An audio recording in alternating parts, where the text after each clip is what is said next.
Welcome to True Crime Stories. In today's episode, we will explore together a dramatic and tragic case about a love triangle that ended in breakup and death. This is a story of love, betrayal, and irreparable loss. The relationship between a star, a wife, and the twisted murder of her husband has shaken the entire community.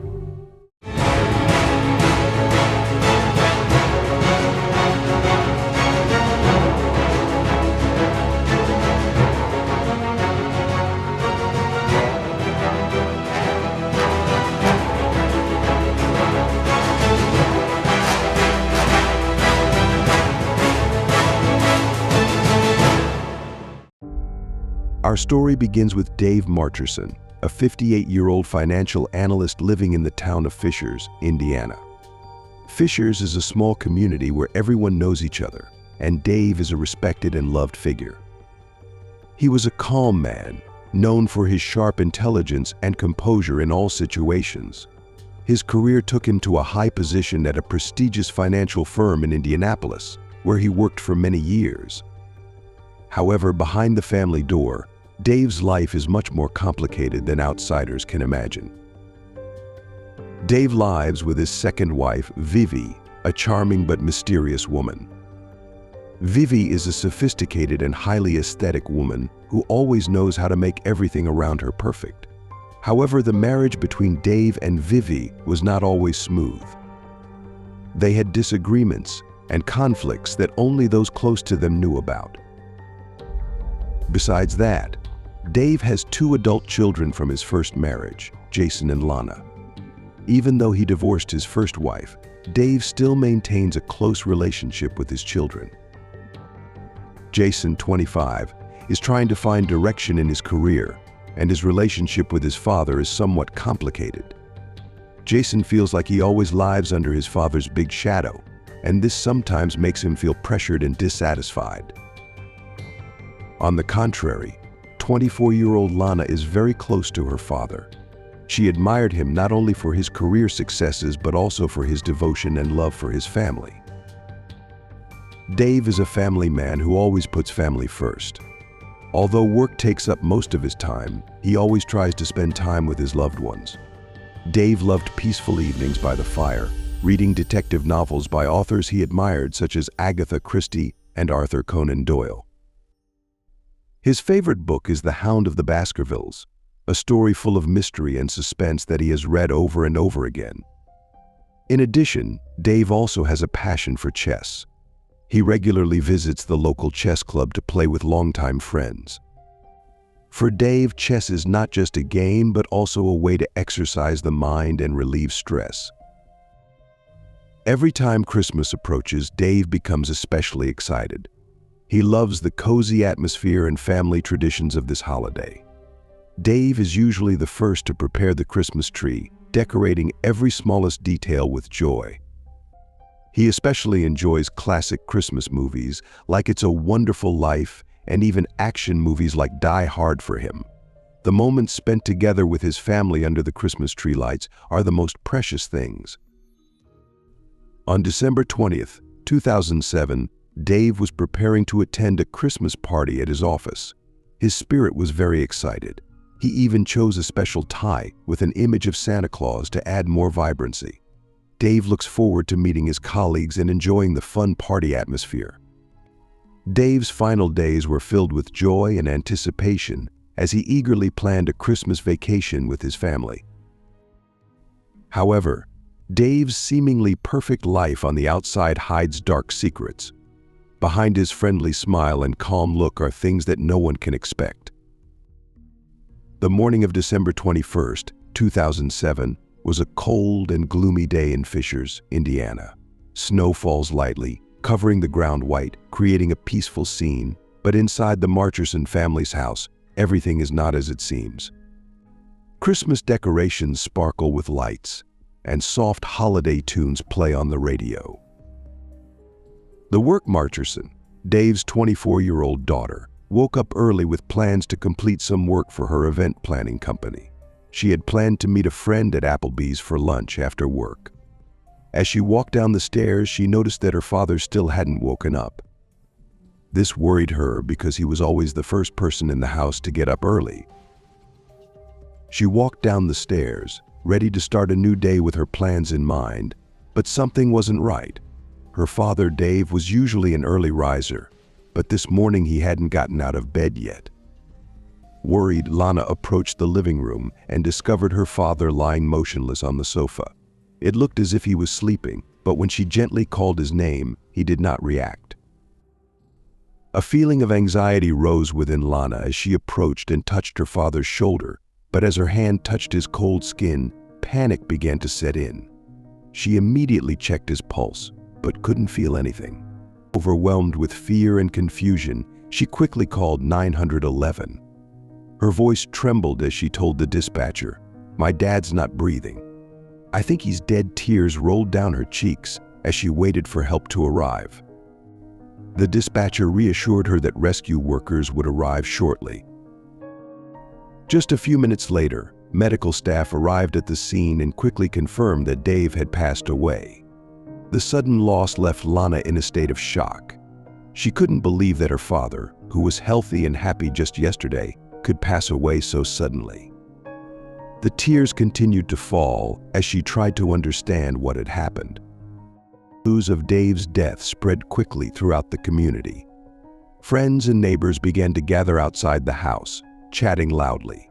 Local news channel, WTHR Channel 13, reported on Dave's passing, highlighting his contributions to the community and the love he had for his family.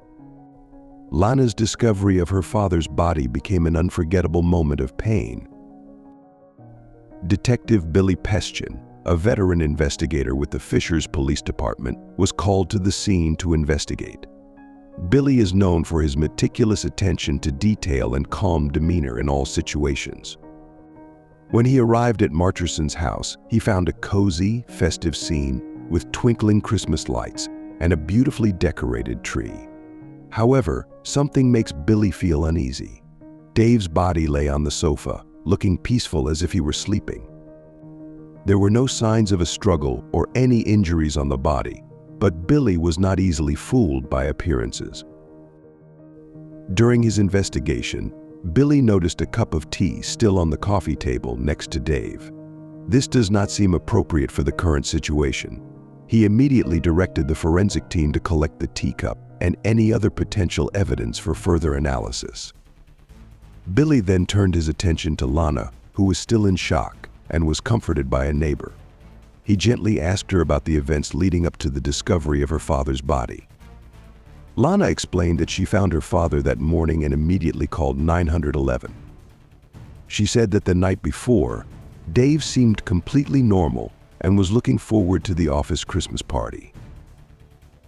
Detective Billy continued to investigate, and not long after, he called the court coroner, Dr. Susan Mancoro, to conduct a preliminary examination of Dave's body.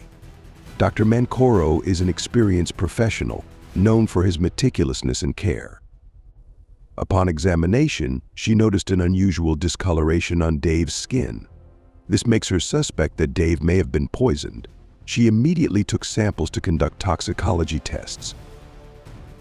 The next day, Detective Billy gets a call from the lab.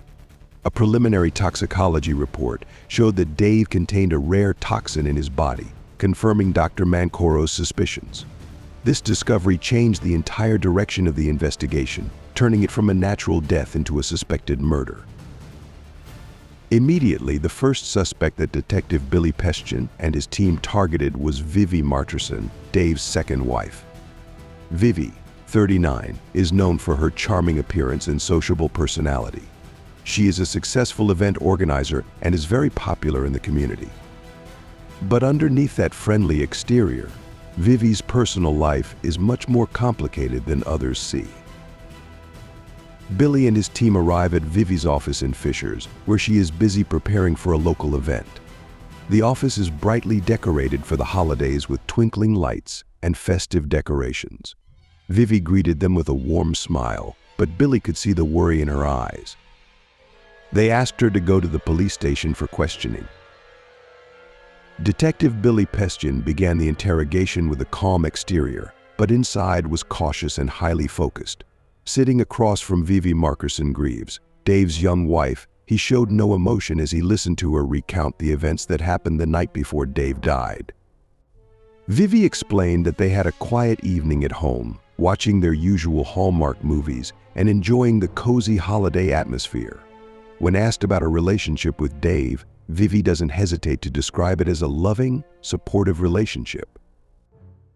However, Detective Billy Pestian is not easily fooled. He cleverly emphasized the cheating rumors between Vivie and Jason, Dave's stepson.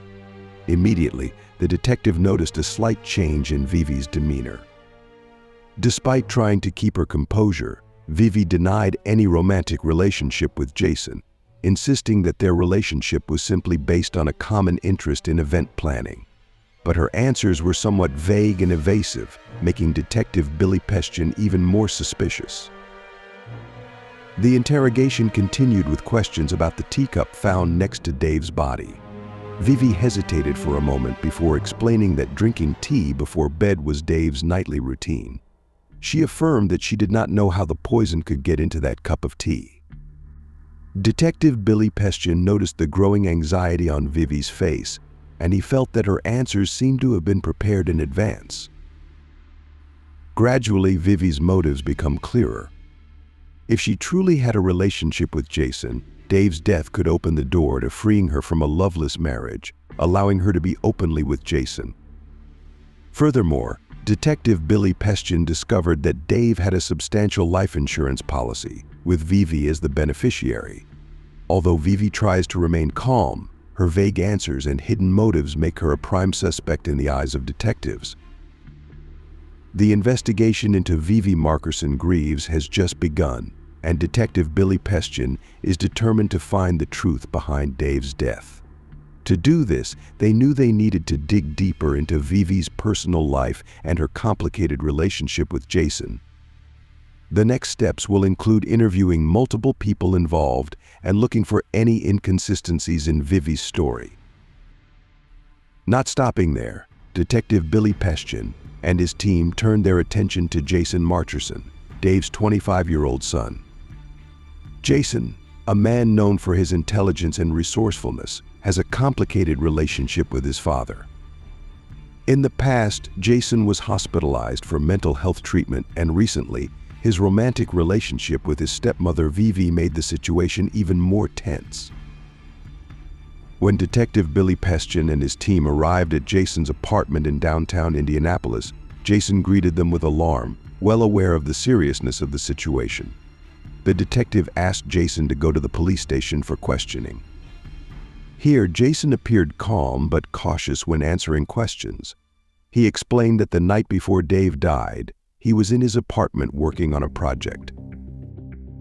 When asked about his relationship with his father, Jason admitted that they had disagreements, but insisted that he would never harm his father. However, when Detective Billy Pestian mentioned rumors of him having an affair with Vivie, Jason's calm demeanor seemed to waver.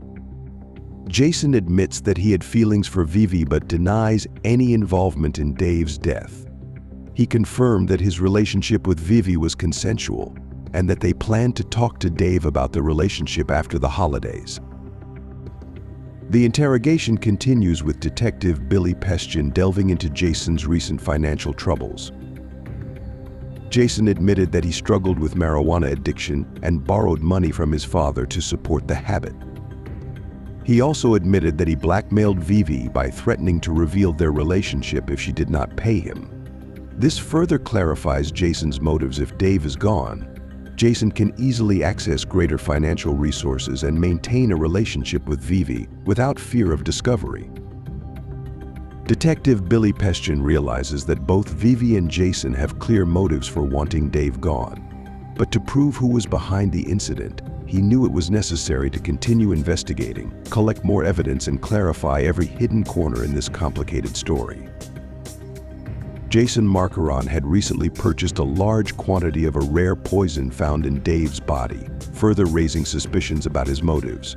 Although he appeared calm, Jason's admissions and hidden motives made him the main suspect in the eyes of Detective Billy Pestian. However, to clearly determine whether Jason was involved in Dave's death, detectives knew they needed more concrete evidence. The investigation into Jason has just begun, and Detective Billy Pestian and his team are determined to uncover the truth. In order to dig deeper into Jason's personal life and relationship with Vivie, detectives decided to take the next steps by interviewing more people and checking for any inconsistencies in Jason's story. Every detail was carefully examined by the detectives, and they did not miss a single clue.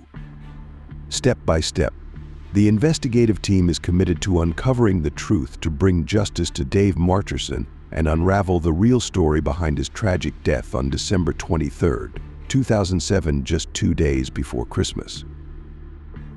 That morning, Detective Billy Pestian received a call that completely changed the direction of the investigation. New evidence has been found at Dave Marcherson's home, marking a major breakthrough in the case. In the early morning, a neighbor noticed something unusual while walking his dog. This neighbor saw an envelope protruding from under a flower pot on Marcherson's front porch. Curious, she picked it up and saw that the envelope was addressed to Detective Billy Pestian. She immediately called the police, and Detective Billy Pestian quickly arrived on the scene. Inside the envelope was a letter and a small vial. The letter was unsigned, but provided details about the rare poison found in Dave's body. The writer of the letter claimed to know the killer and provided specific information about how the poison was collected and used. The letter also mentioned that the attic of the Marcherson home would reveal the true motive behind the murder. Receiving this important information, Detective Billy Pestian and his team quickly obtained a search warrant for the Marcherson family's attic. When they entered the attic, they discovered a lockbox. Using the necessary tools, they carefully opened the box and found many important documents inside. The documents included personal letters, financial records, and a detailed plan describing how the murder was carried out. In particular, among the documents was a receipt for the purchase of a rare poison from a few months before Dave's death. Surprisingly, the name on the receipt was not Jason's or Vivie's, but Lana Marcherson, Dave's 24-year-old daughter. This revelation surprised the detectives because Lana had never been considered a main suspect before. But with this new evidence, a completely different picture of the crime has gradually emerged. Detective Billy Pestian and his team carefully review the documents, gradually uncovering Lana's hidden motives. The letters reveal her deep jealousy of Jason and Vivie's relationship, along with her ambition to eliminate her father in order to gain control of the family's finances and the event planning business she worked for, co-owned with Vivie. After receiving new evidence, the police decided to summon Lana for further questioning. When confronted with the documents, Lana's attitude changes from cooperative to defensive. Initially, she denied any involvement in the case, but then, under intense pressure, Lana finally confessed the extent of her involvement in the plot to kill her father. Detective Billy Pestian realizes they are closer to solving the case, with this new evidence not only providing a clear motive but also directly linking Lana to the crime. Detectives continue to gather more information, determined to bring justice to the tragic death of Dave Marcherson. Lana Marcherson, Dave's 24-year-old daughter, is now the third prime suspect in the case. She is an ambitious young woman who co-owns an event planning business with Vivie. Lana is known for being hardworking and dedicated, but her jealousy and ambition push her into a cruel plot that leads to the tragic death of her own father. Lana, although fiercely loyal to Vivie, lets jealousy and other complicated emotions lead her into a dark plot. On December 24, 2007, on a cold Christmas Eve, with light snow falling outside, Detective Billy Pestian and his team summoned Lana to the police station for further questioning. The festive scene with Christmas decorations at the police station was a complete contrast to the tense and serious atmosphere in the interrogation room. Lana walked into the station with a worried look, trying to stay calm but unable to hide her insecurity. Detective Billy Pestian begins the interrogation by asking Lana about her relationship with her father. Lana described her father as loving and supportive, but admitted that they had differences, especially regarding the family business and her personal life. When Detective Billy Pestian brings up the newly discovered documents, Lana's attitude quickly changes. She became defensive and denied any involvement in her father's death. However, the evidence of a receipt for a rare poison bearing her name is convincing, and Lana's story begins to unravel. Finally, Lana admitted her role in this criminal plot. She confesses that her jealousy over her brother Jason and Vivie's relationship, along with her father's financial control over the family, led her to plot to get rid of her father. Lana sees an opportunity to gain control of her father's business and assets by taking him out of the picture. She even provided the rare poison to Vivie, encouraging her to use it to poison Dave. Detective Billy Pestian and his team are shocked by Lana's cold and calculated confession. She reveals how she manipulated both Vivie and Jason to achieve her goals. Lana's motives become clear. Greed and ambition led her to commit a heinous crime, betraying her own family to achieve her personal goals. Lana's confession is the final piece of the puzzle, directly linking her to the crime and revealing that she is the true mastermind behind this murder. With Lana's detailed confession and irrefutable physical evidence, Detective Billy Pestian and his team believe they have uncovered the full scope of the conspiracy. Lana's investigation reveals a chilling tale of manipulation, jealousy, and betrayal, bringing detectives closer to solving the tragic case.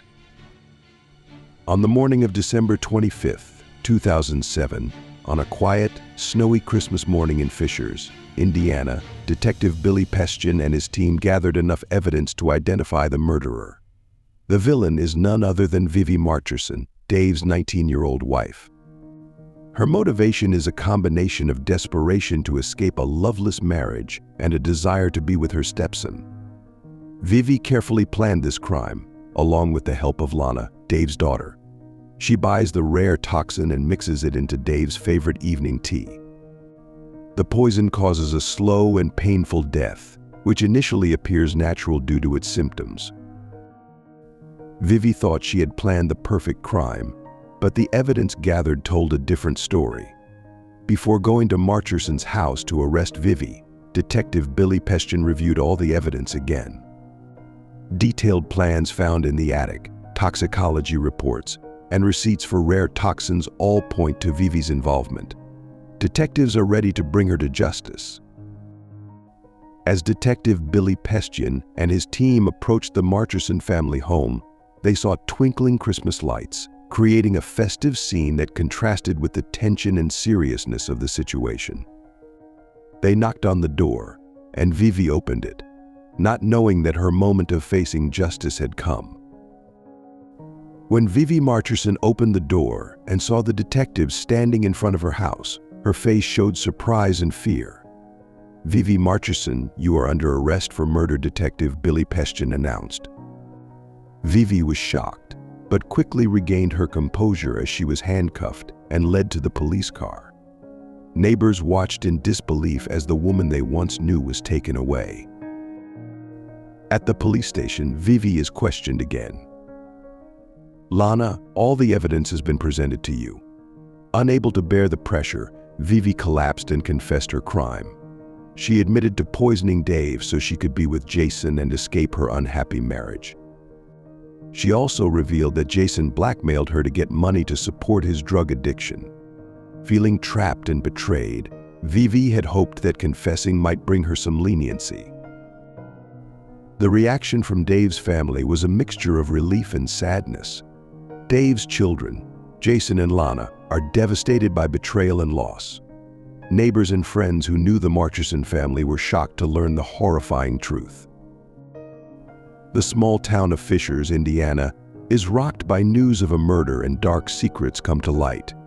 Vivie's arrest brings a sense of closure to Detective Billy Pestian and his team, who worked tirelessly to uncover the truth. This case is a stark reminder of how jealousy and desperation can lead to tragic consequences. When Vivie is taken away, the town begins the process of healing, knowing that justice has finally been served. Vivie Marcherson's trial began on February 10, 2008 in Fishers, Indiana. The courtroom was filled with reporters, family members, and curious locals. The cold and snowy weather reflects the prevailing gloomy mood. Prosecutor Malia Jacobs-Chan, an experienced 45-year-old lawyer known for her determination and sharpness, presented the indictment against Vivie. Malia Jacobs-Chan presented evidence systematically, explaining how Vivie purchased the rare poison with Lana's help and used it to poison her husband Dave. She describes Vivie's romantic motives and desperate actions to escape her loveless marriage and accuses Jason of being involved in the crime as well.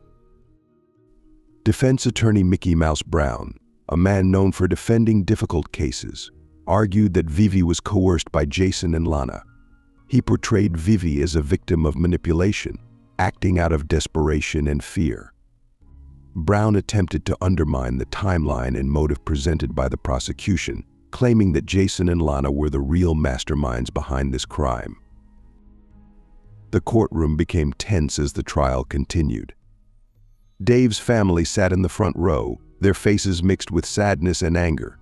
They listened attentively as both sides presented their arguments.